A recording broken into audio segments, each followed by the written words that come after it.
Well, we're back again. Been a while since I made a video. Been busy doing a lot of things. Been on vacation the month of September, but got back 26th, so I've been busy ever since. I'm going to show you some of the things I've did. The old truck here, I haven't done a whole lot to. I took the gauge cluster that was laying down on top of the engine and I just kind of stuck it in the hole for the vent, kind of keep it out of the way. And then I actually took it for a drive around the block with the cab on it. That was kind of cool. Haven't been able to, never have drove it with the cab on. So, but we're still playing with that. I haven't done a whole lot of work, not, get too many other things to do. And I don't know, my last video, can't remember if I told you about the wheels I got for my tractor. Found these in eastern Ohio in the Amish country. These are the identical replacements that I have on the tractor at the moment. And the ones on the tractor are totally shot. I mean, they are just, this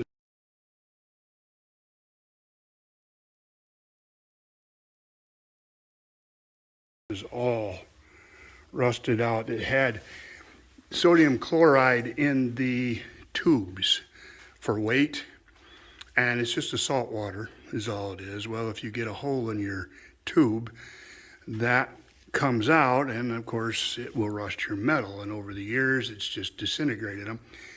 But these rims, they're called waffle rims, and they're offset. You can kind of see the how they go in and out, and they've got two settings. There's only 4 lugs on each wheel, but you can push them in or you can bring them out on your tractor depending on what you need it for. Well, anyway, got these at a reasonable price. They had tires on them. I had the tires taken off because the tires I have on my tractor are in excellent shape.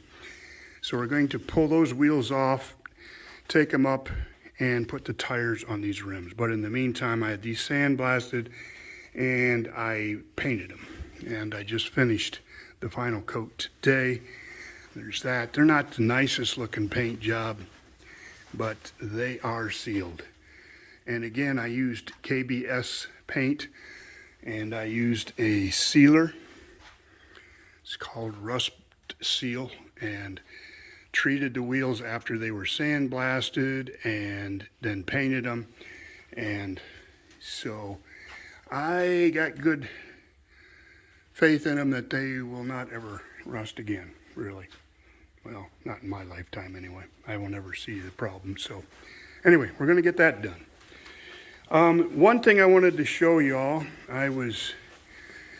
wanted to do some sandblasting. Okay, sandblasting, I do it out here in my pad, and I've tried different methods to retain the sand as much as I could. Nothing has seemed to work very well because it just kind of, I made like a little pit and set stuff down in it. Well, the sand just blows out. So I decided to buy a little kid's pool. And that's all this is. Went up to Ace Hardware and found that, and for 20 bucks. And you can see I have done some sandblasting. That's the seat base to my Honda 50.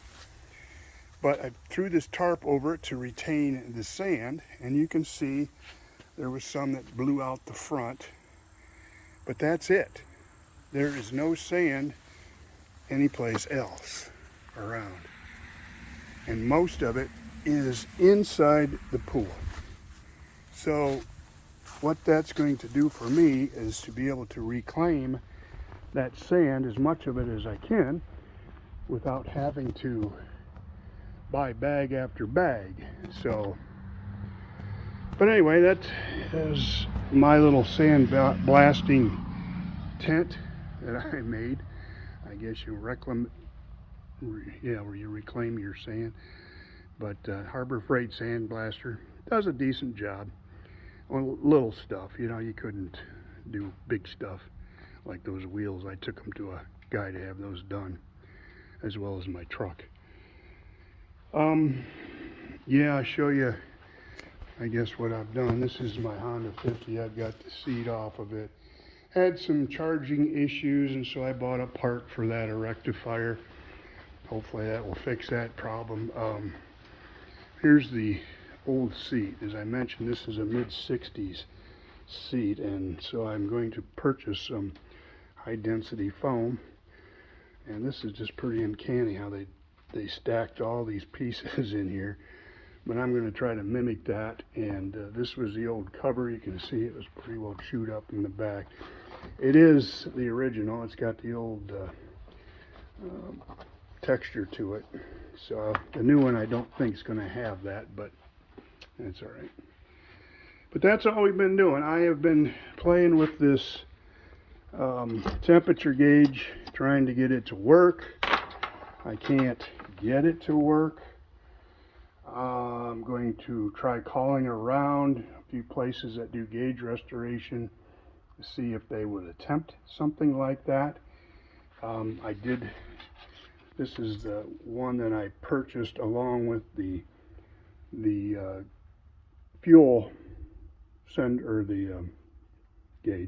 gauge, to replace the one I broke. But anyway, it didn't have a tube on it, just had a stub. So I soldered on some copper line, and I actually took and put a little bit of air to the end of it, and I could make that gauge work.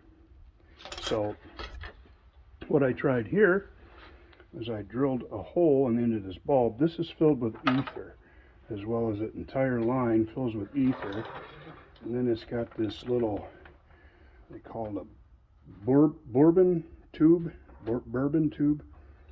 and that ether, when it gets hot, it expands, and so that makes this whole gizmo turn, and so when it does, your needle goes up accordingly for your temperature. That's the old way they did it. So if I can find somebody, what I did is I drilled a hole in it and I tried to fill it with ether, and well, it didn't work. I did put some air to that after I had the hole drilled, and I could make the gauge work. So and I did stick it down into water, see if it was leaking anywhere around here, and I didn't see any bubbles or nothing. So there could be a crack in this line, I don't know. But that's my next project. This is the fuel gauge right here. As you can see, I put a new face on it, and it's just awaiting reassemble. It's got to go in. That's where the temperature gauge goes in there. So we're going to be playing with that. I did get my light switch to work, and it functions, so that was a good thing. What else? I guess that's about it. I got it here on the bench right now. But yeah, I get about 3-4 projects going at once here. So, but anyway, that's what we're doing here in the Snow King shop. So fall is arriving. It's time to start cutting some wood and gathering wood. So I'll be doing that. Been playing a little bit with the 350 here. It's got some issues. I don't know exactly what it is, but we'll get it figured out. But anyway, that's all we got for now. So thanks for watching. Enjoy the beautiful weather we have, and we shall, these people with noisy cars and trucks, we shall be back soon. Thanks for watching.